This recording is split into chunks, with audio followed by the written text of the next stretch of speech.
Hello and welcome to Train News, where in the spirit of the railway, we are a week late. I've got exams in less than a month, leave me alone.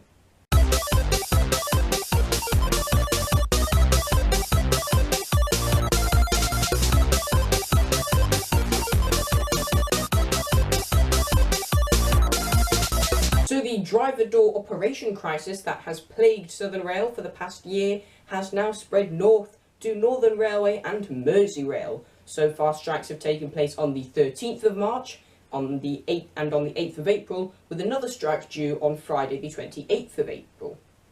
For fuck's sake, this time last year, things were looking better than ever for Northern Railway. A new franchise, and with it, new trains, more services, a clean-up of the existing rolling stock, finally the replacement of the hideous Frankensteinian pacer abominations. But tell me, what good are new trains when you're not running any of them? I mean, the situation is becoming utterly ridiculous. Look at Southern Rail. Does Arriva Rail North honestly think that if they ignore the problem for long enough, the RMT are just going to f*** off and leave them alone? And yes, we all know that the RMT is talking bullshit when they say this is all about safety. DDO, or driver door operation, involves the conversion of the conductor on board the train to an on-train supervisor.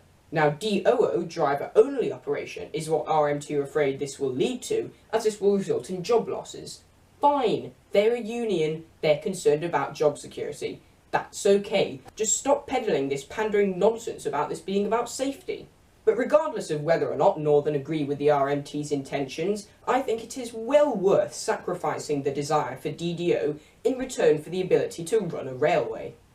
Being idealistic gets us nowhere. Look at Southern. They've been putting this off for the last year, and now they've become one of the most unreliable and rightfully most hated rail franchises in the country. With a lack of staff, they've now had to cut back on station staffing, which makes it very difficult for disabled passengers to use their network. It's a disgrace.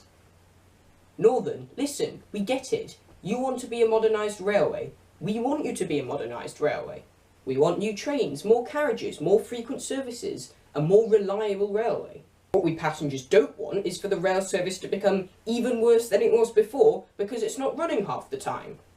Strikes disrupt people's lives, they disrupt the economy. The RMT are determined and they're stubborn. They're not going to let you win. Just let them win. Please, for all of us, go ahead and make a modernised railway, but just leave out the DDO. End this before it becomes a horrific mess like what's going on in Southern. You are better than that, and we deserve better than that. Just give up.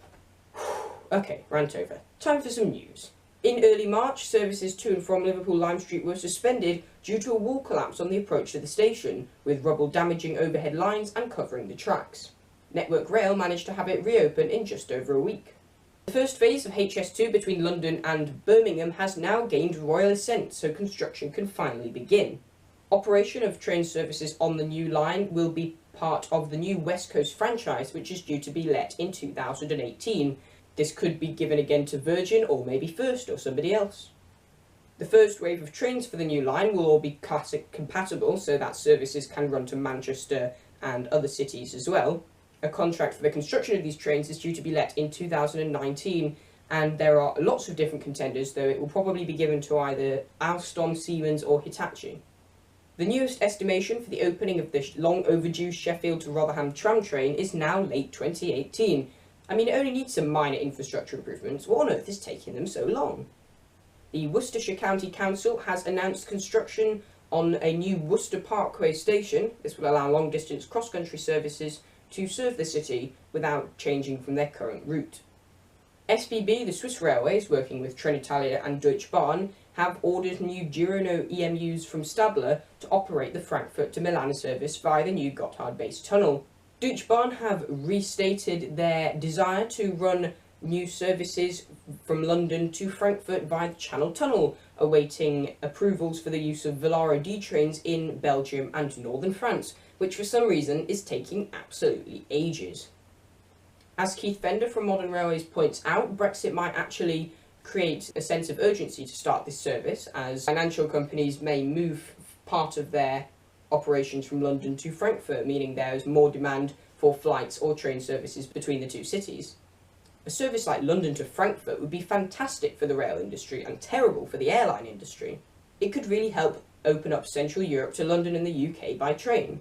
For example, in summer 2013, I went all the way from Manchester to Budapest by train, which took 4 legs, with a London to Frankfurt service that could be narrowed down to 3. If only they'd just get on with it. And on that note, I would like to express my frustration that there appears to be no current plans to link HS2 and HS1. What a wasted opportunity. Are you seriously telling me that it's not economically worth doing some minor upgrades to half a mile of existing track in Camden in order to open up the Channel Tunnel to the whole UK, thereby taking on the airline industries for real? I mean, sure, having 1 less hour to travel to London is great and all, but most people from Manchester or Leeds will head straight to the airport if they're planning to travel further afield. If Eurostar would run up to Manchester and Leeds, that could be different. And if you combine the HS2 HS1 link with the Deutsche Bahn services, you could potentially run a service from Manchester or Leeds to Frankfurt. I mean, that would be fantastic. That would turn my 4-leg journey to Budapest into 2.